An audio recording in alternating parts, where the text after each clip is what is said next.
akhwati fillah, kaum muslimin dan kaum muslimat rahimani wa rahimakumullah.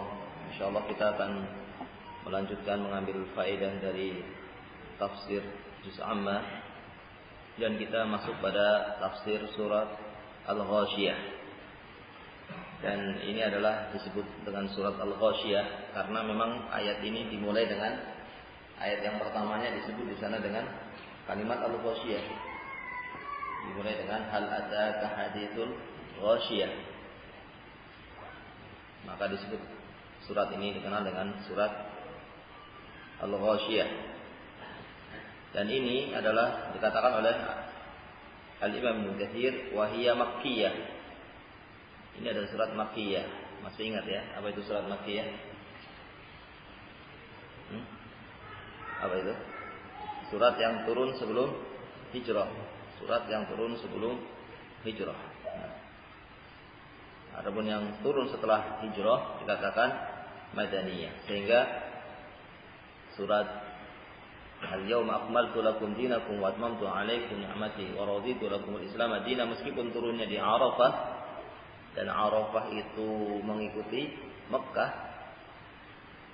namun ayat itu dikenal dengan ayat madaniyah. Ayat madaniyah karena turunnya setelah hijrah meskipun turunnya di dekat Mekah. Dan keutamaan daripada surat Al-Ghasyiyah ini sudah disebutkan dalam hadis yang ketika menyebutkan tentang keutamaan surat Al-A'la, karena Nabi SAW membaca surat Sabih isma rabbikal a'la dan surat Al-Ghasyiyah pada beberapa kesempatan dalam salat Id pada salat Jumat. Nabi membaca Sabih isma rabbikal a'la dan surat ini, surat Al-Ghasyiyah.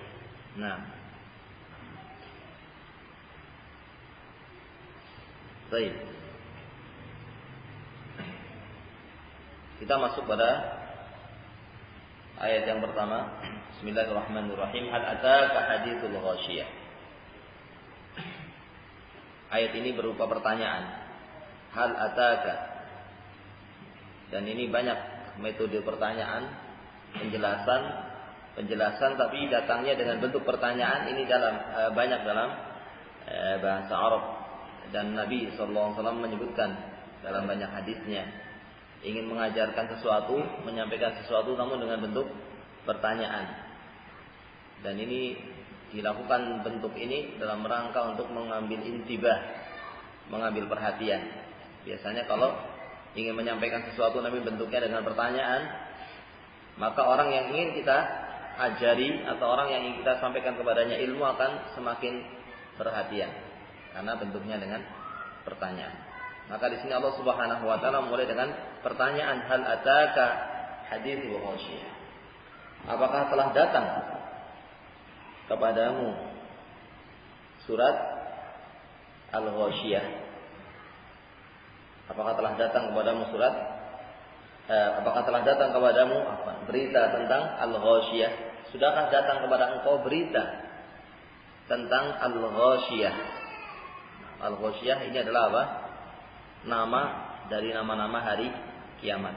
Apakah telah datang kepada engkau berita tentang hari kiamat? Namun disilahkan dengan Al-Ghasyiyah karena hari kiamat memiliki nama banyak. Dan kita tahu bahwasanya banyaknya nama, kasratul asma, ini menunjukkan apa? Tadullu ala azamati al-musamma, menunjukkan tentang besarnya yang dinamakan tadi, yang disebut tadi. Sesuatu kalau memiliki nama yang banyak, ini sesuatu tadi adalah sesuatu yang besar. Maka hari kiamat ini adalah sesuatu yang besar. Oleh karena itu memiliki nama yang banyak. Di sini disebut dengan Al-Ghasyiyah, artinya kejadian yang sangat dahsyat yang akan mengenai seluruh bumi ini. Seluruh bumi akan terkena pengaruh, akan terkena mendapatkan kengerian, kedahsyatan yang terjadi pada hari kiamat nanti. Seluruh bumi akan terkena. Maka dikatakan dengan Al-Ghasyiyah. Disebutkan dalam ayat yang lain dengan Al-Haqqah. Ya kan? Al-haqqah juga hari kiamat, artinya apa? Sesuatu yang pasti, tidak diragukan lagi akan terjadi. Pasti akan terjadi dan sudah ditetapkan waktunya, hanya saja tidak ada yang tahu kapan terjadinya kecuali hanya Allah Subhanahu wa taala. Ini termasuk ilmu yang hanya Allah saja yang tahu. Selain Allah tidak ada yang tahu kapan hari kiamat. Memang ada hadis yang menyebutkan tentang harinya, yaitu hari Jumat. Tetapi Jumat pada bulan apa? Pada tahun yang berapa? Atau kalau pada bulan ini, pada Jumat yang pertama atau kedua atau ketiga, tidak ada yang tahu. Nah, maka ini perkara yang merupakan perkara yang ghaib, yang tidak ada yang tahu kapan terjadinya kecuali hanya Allah Subhanahu wa taala. Tapi ini al-haqqah, sesuatu yang pasti terjadi dan tidak diragukan lagi tentang kepastiannya. Disebut juga dengan al-qiyamah. Al-qiyamah dari kalimat qiyam, karena nanti manusia akan dibangkitkan, berdiri semuanya, dibangkitkan, dikumpulkan di padang mahsyar. Nah, hal ataka haditsul ghasyiyah. Apakah telah datang kepada engkau berita tentang hari kiamat? Yang hari kiamat nanti akan mengenai seluruh bumi ini. Nah, pada hari itu wujuhu yawma idin khashi'ah. Pada hari itu wajah-wajah itu akan khashi'ah. Khashi'ah di sini artinya apa? Khashi'ah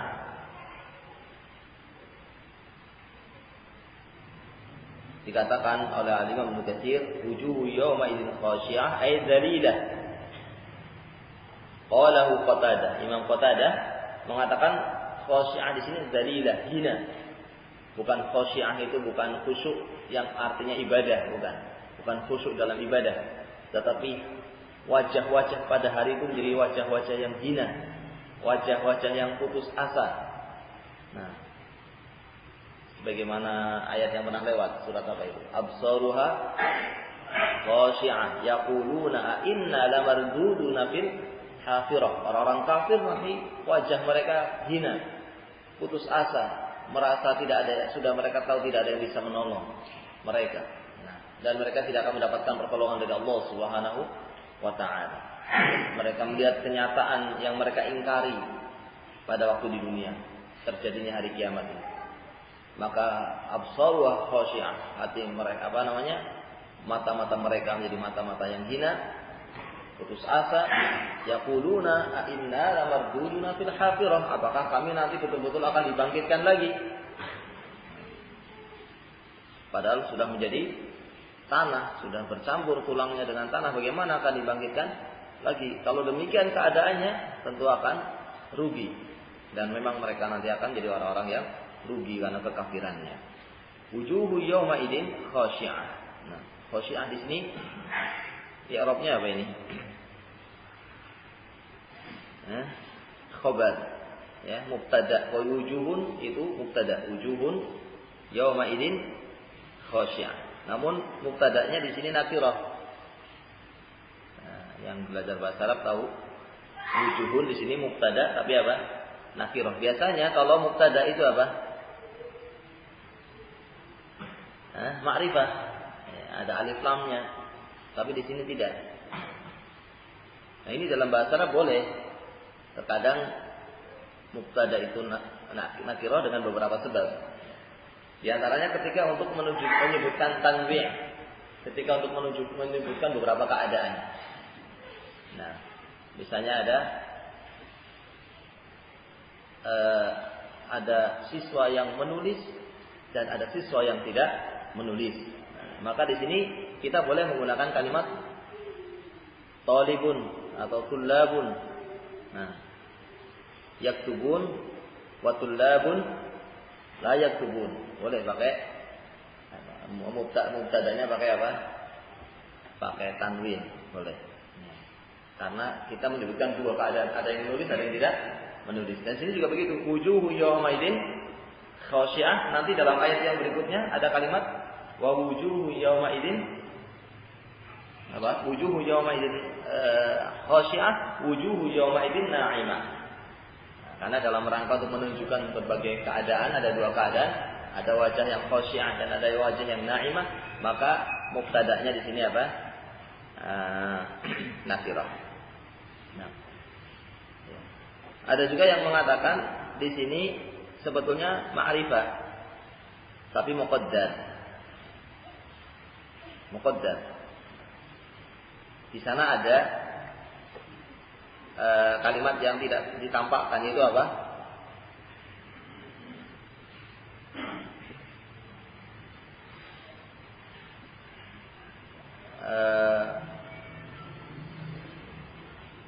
Diidhofahkan kepada pemiliknya, pemilik wajah tadi. Nah, tapi tidak disebutkan di sini.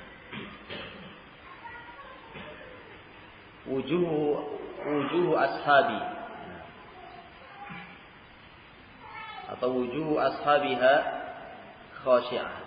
Pemilik orang-orang nanti bukan wajahnya saja, orang-orangnya itu akan apa? Orang-orang yang memiliki wajah pada hari kiamat nanti, orang-orangnya itu akan khasyi'ah, akan hina. Bukan hanya wajahnya saja, tapi orangnya.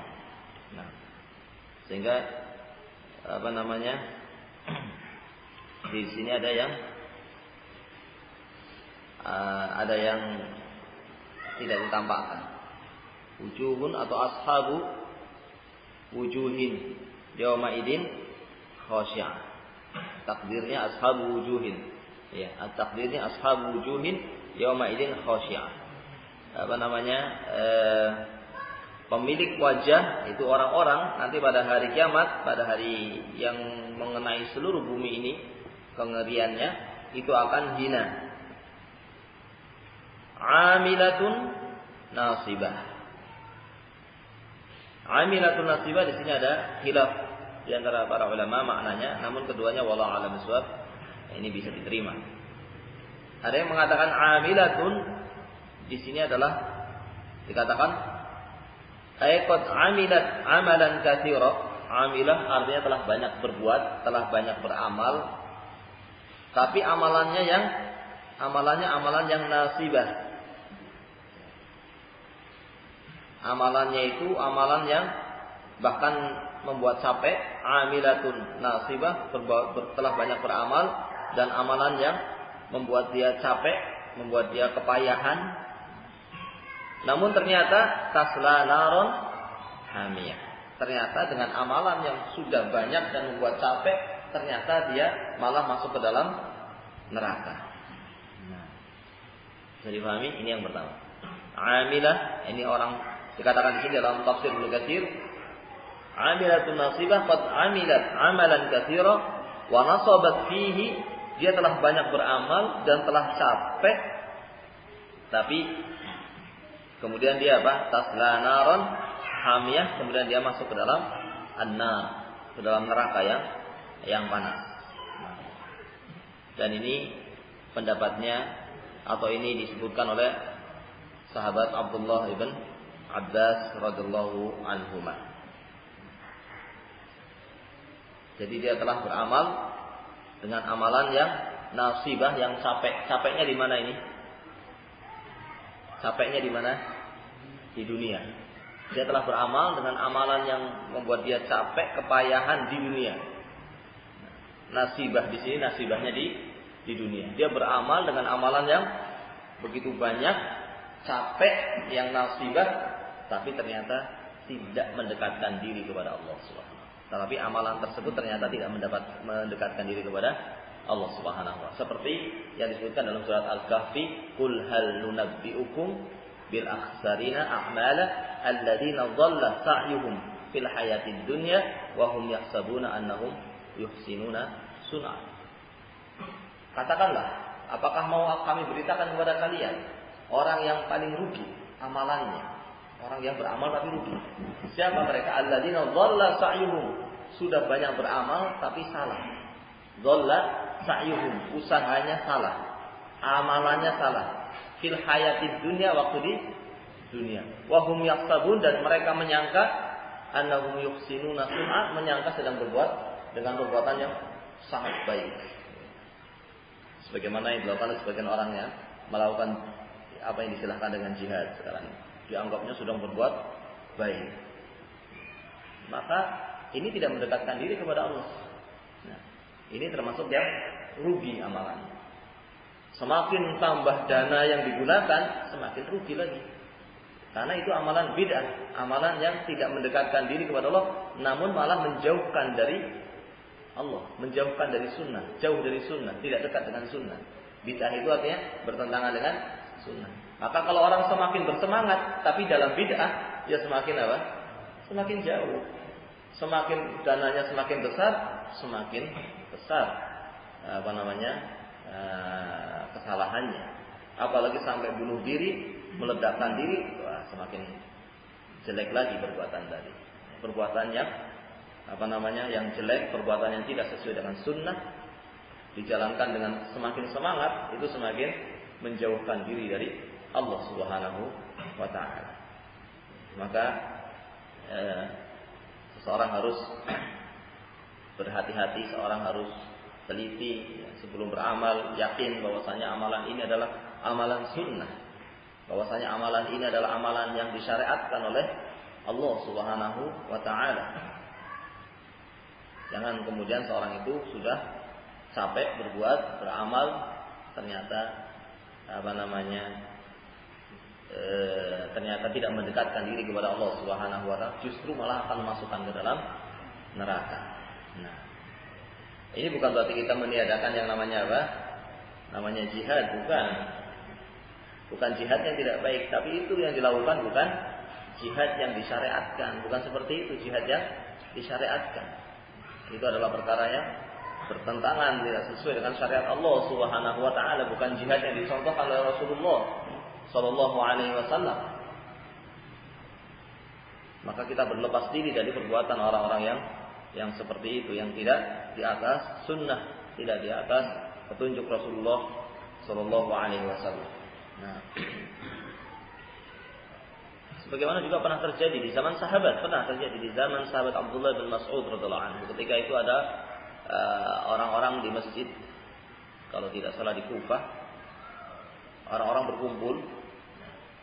Ketika itu sahabat Abdullah bin Mas'ud masuk ke masjid dan mendapatkan orang-orang sedang berzikir. Satunya memimpin mengatakan sabbihu mi'ah, ucapkan subhanallah 100 kali. Subhanallah, subhanallah gitu.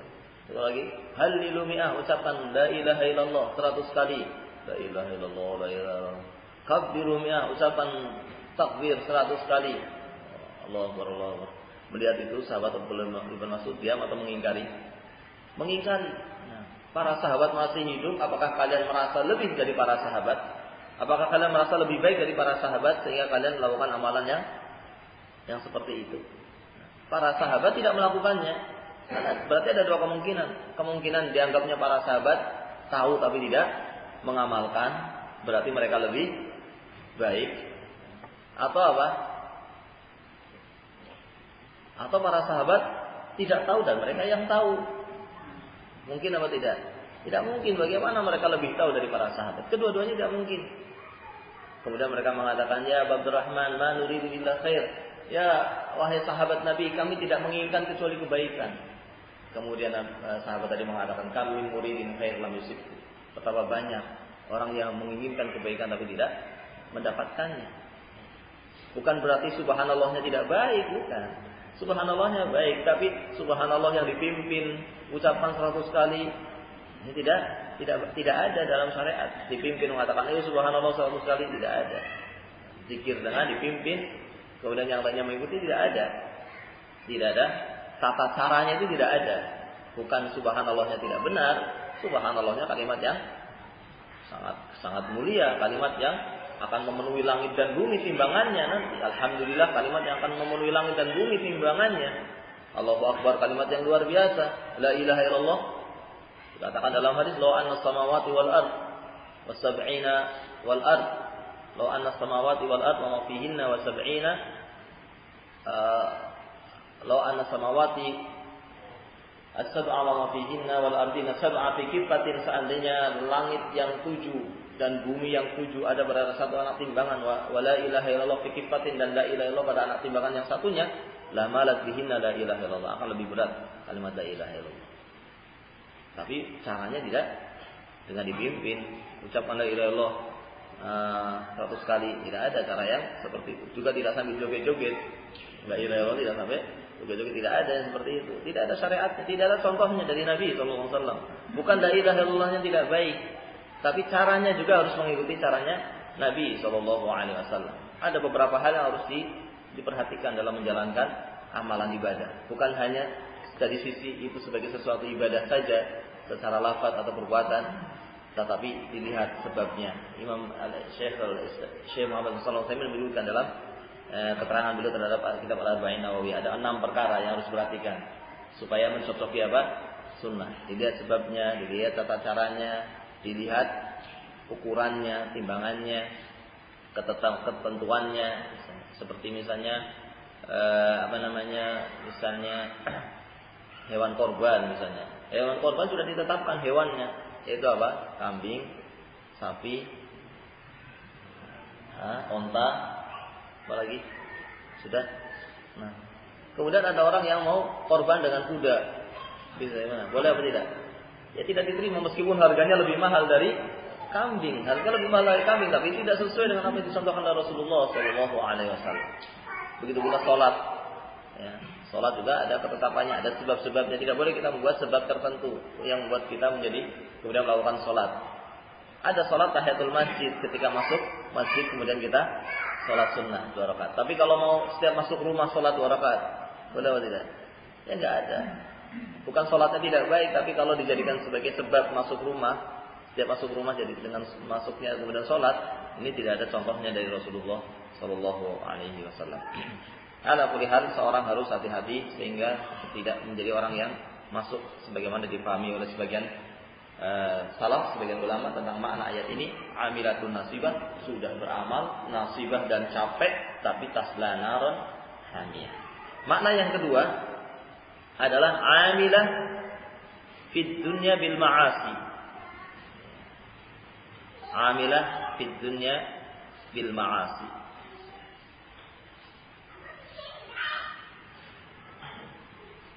Telah berbuat beramal tapi amalannya amal maksiat.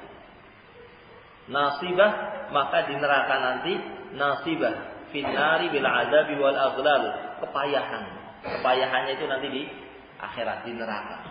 Dia beramal maksiat di dunia, maka nasibah di akhirat, yaitu dia akan kepayahan di akhirat karena sebab disiksa, karena sebab dirantai, dibelenggu dan yang semisalnya. Disiksa sehingga sampai kepayahan. Ini makna yang kedua, dan ini pendapat Ikrimah dan As-Suddi. Nah, kalau tadi siapa? Sahabat Abdullah bin Abbas. Dan juga ada isyarat ini yang dipahami oleh sahabat Umar Ibn Al-Khattab radhiyallahu anhu, karena beliau pernah ketika melewati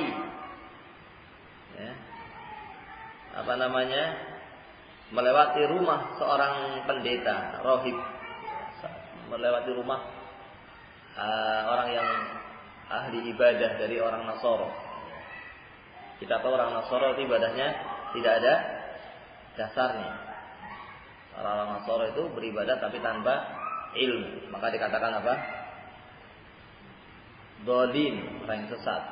Yang kita selalu berdoa setiap hari, ghairil maghdubi alaihim waladhdallin. Jauhkanlah kami dari jalannya orang-orang yang kau murkai, yaitu Yahudi, dan jalannya orang-orang yang dhalin, yang sesat, yaitu yang beramal tapi tanpa ilmu. Ketika melewati rumahnya Nasoro, ahli ibadah dari orang Nasoro, itu rohib, pendeta, itu sahabat Umar bin Khattab mengatakan, ya rohib, wahai pendeta, wahai pendeta, sampai kemudian beliau nangis. Ketika melihat kepada pendeta tadi, menangis.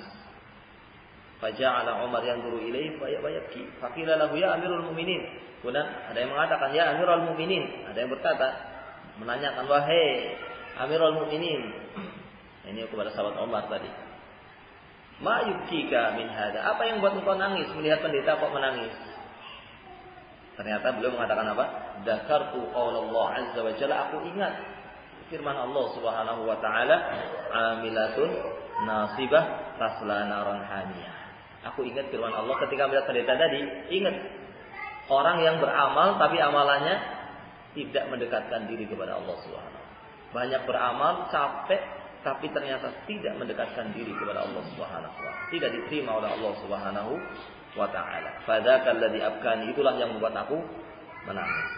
Nah, jadi yang pertama tadi pendapatnya sahabat Abdullah bin Abbas, dan juga ada isyarat ini pendapatnya sahabat Umar bin Al-Khattab radhiyallahu anhu. Kemudian yang lainnya mengatakan amilatun nasibah adalah apa? Amilah di sini adalah fid dunya, beramal dengan amalan maksiat di dunia. Nasibah, kepayahan nanti di neraka. Dan ini pendapatnya Ikrimah dan As-Suddi dan Syekh Sa'di dalam tafsirnya, tafsir As-Sa'di. Nah, beliau lebih menguatkan yang pendapat yang kedua ini. Karena kenapa? Karena pembahasannya sedang berkaitan dengan hari kiamat. Berarti capeknya di sini capek di hari kiamat. Karena pembahasannya sedang hari kiamat, maka kepayahan pada hari kiamat. Tapi ala kulli hal maknanya keduanya benar. Benar. Cuma apakah ayat ini bermakna kedua-duanya atau tidak? Ini ada khilaf di antara para ulama, tapi kedua hal itu ada dalam terjadi. Kedua itu perkara yang diberitakan oleh Allah Subhanahu wa taala. Bahwasanya ada orang yang capek dengan amalan-amalan yang dianggap ibadah, tapi ternyata tidak mendekatkan diri kepada Allah Subhanahu wa taala, dan juga ada orang yang capek, ada orang yang beramal, ada orang yang karena perbuatan maksiat nanti akan kepayahan pada hari kiamat.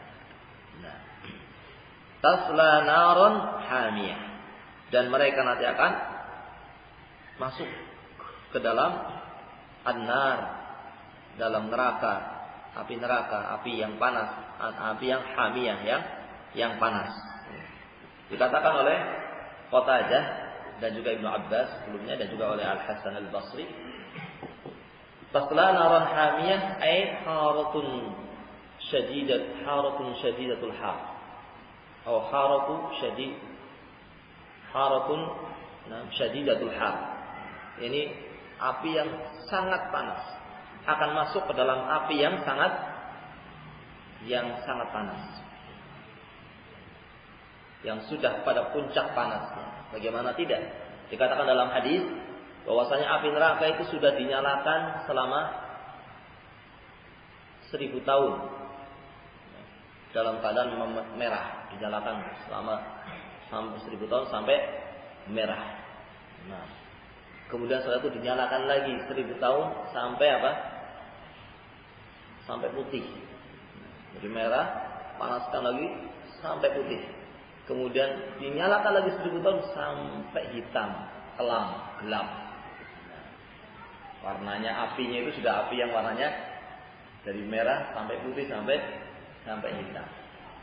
Dikatakan dalam ayat yang lainnya, waquduhan nasu wal hijarah. Bahan bakarnya itu manusia dan batu. Bisa lu bayangkan api yang bahan bakarnya batu. Nah, kalau di dunia bahan bakarnya apa? Ya, bahan bakarnya ya kayu, daun itu. Nah, itu belum apa-apa panasnya, tapi berani apa enggak? Itu saja sudah kepanasan. Kalau ini bahan bakarnya adalah batu.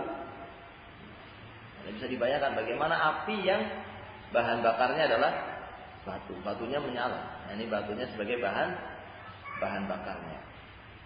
Maka ini api yang sangat panas. Nasallallahu salamah, kita berlindung kepada Allah Subhanahu wa taala dari api neraka. Jangan dianggap kalau paling sebentar aja. Katakanlah kalau sebentar itu api yang sangat panas. Kalau pun sebentar itu api yang sangat panas. Oleh karena itu kita harus senantiasa takut, tidak meremehkan yang namanya maksiat.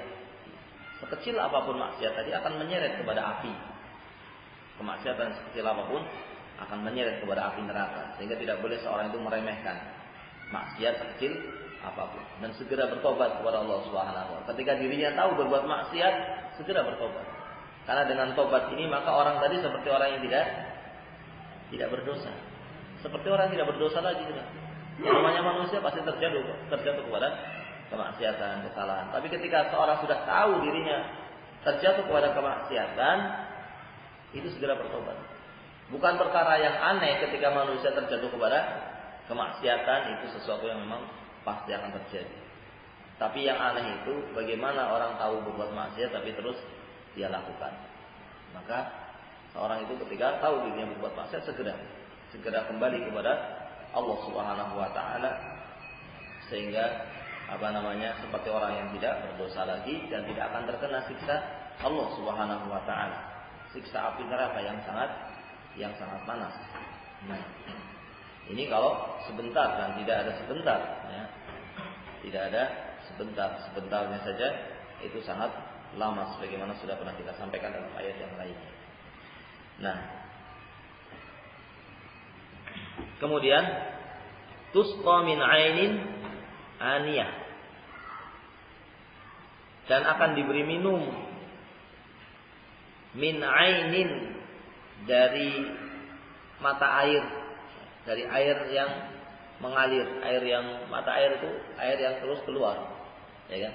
Mata air itu kan air yang keluar tapi terus menerus. Min 'ainin aniyah, aniyah itu artinya apa? Air yang qad intaha harruha wa ghilyanuha, yang sudah maksimal panasnya dan mendidihnya. Sudah sampai air yang mendidih, yang sangat panas dan sudah sampai mendidih. Itu minumannya. Wala'iyadzubillah. Ini sebagaimana dikatakan oleh qalahu Ibnu Abbas wa Mujahid wa Hasan wa Suddi. Dikatakan oleh Ibnu Abbas, oleh Mujahid, oleh Hasan dan Suddi. Nah. Yani luarnya panas, dalamnya juga panas. Luarnya kena api, dalamnya juga dimasukkan kepada dalamnya air yang sangat panas. Wala'iyadzubillah. Yang kita tentunya tidak sanggup. Ya. Ini di dunia saja, panas yang di dunia saja. Kita kalau baru dibuatkan air panas itu nggak berani langsung diminum, kan, menunggu dulu. Nah, biar agak hangat baru diminum. Nah, tapi kalau masih panas, apalagi masih mendidih. Namun di sini tidak ada pilihan kecuali harus meminumnya. Tidak ada pilihan tidak bisa minum, tidak akan minum, tidak ada pilihan untuk tidak meminumnya. Dia harus meminumnya. Nah, ini minumannya. Kemudian laisa lahum ta'amun illa min dhari'. Tidak ada bagi mereka makanan kecuali makanan yang namanya dhari'. Nah, apa itu dhari'? Dhari' dikatakan oleh sahabat Ali bin Abi Talha dan juga oleh Ibnu Abbas, atau oleh Ibnu Abbas, sebagaimana diriwayatkan oleh Ali bin Abi Talha, adalah syajarun min nar, pohon tapi dari api, pohon api. Ini apa? Makanannya.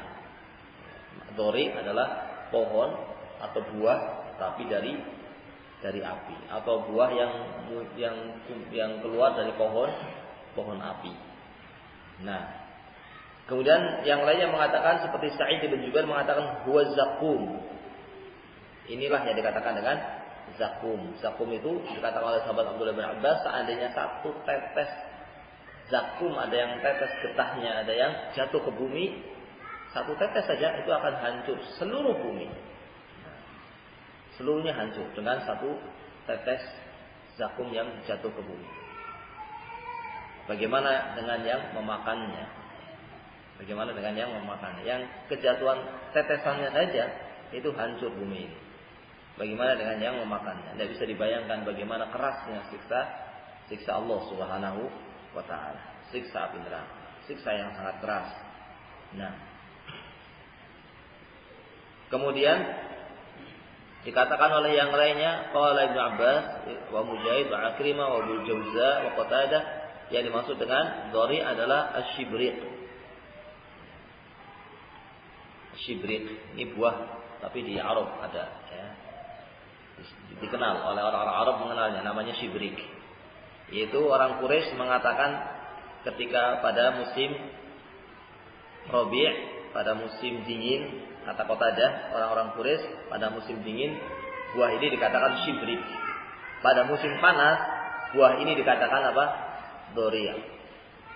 Dori ini berarti buah shibrik yang ada pada musim yang ada pada musim panas. Kan beda kan? Ini kalau buah itu di musim dingin dengan di musim panas.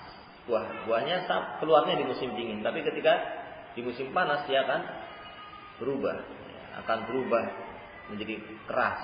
Kalau di musim dingin mungkin masih ada airnya, tapi kalau sudah di musim panas sudah keras. Nah, ini shibrik. Syajar dikatakan oleh Ikrimah, syajaratun dzat syauq. Lati'atun bil ard. Ini pohon yang berduri, buah yang ada durinya. Atau buah dari pohon yang ada durinya. Nah, ini Doriya. Jadi sudah keras, ada durinya. Nah, dikatakan qala al-Bukhari, Imam Bukhari mengatakan qala Mujahid, berkata Mujahid, dori adalah nabatun, adalah tanaman, yuqalu lahu asyibrik, disebut dengan shibrik oleh orang Arab.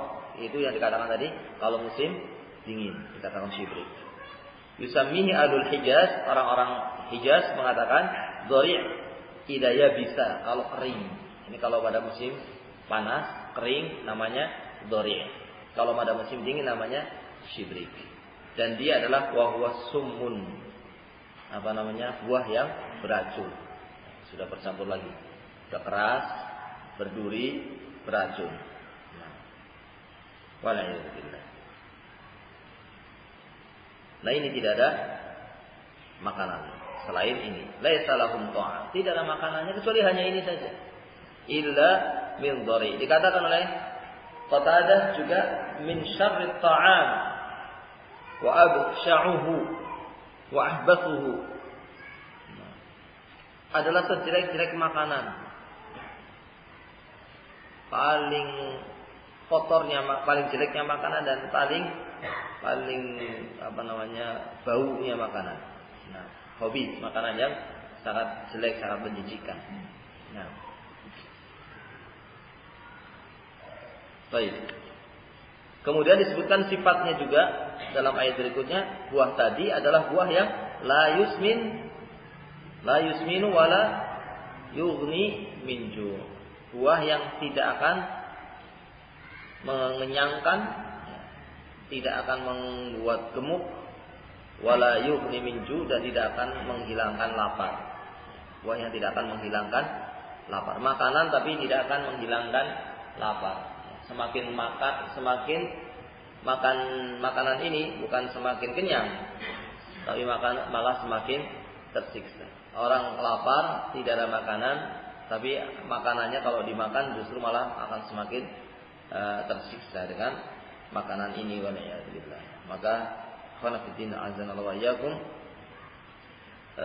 ini semuanya mengingatkan kita tentang betapa ngerinya siksa Allah Subhanahu wa taala. Dan ayat ini selalu kita dengar pada setiap hari Jumat. Imam selalu membacakan ayat ini, itu juga pada kesempatan-kesempatan yang besar seperti pada waktu salat Id.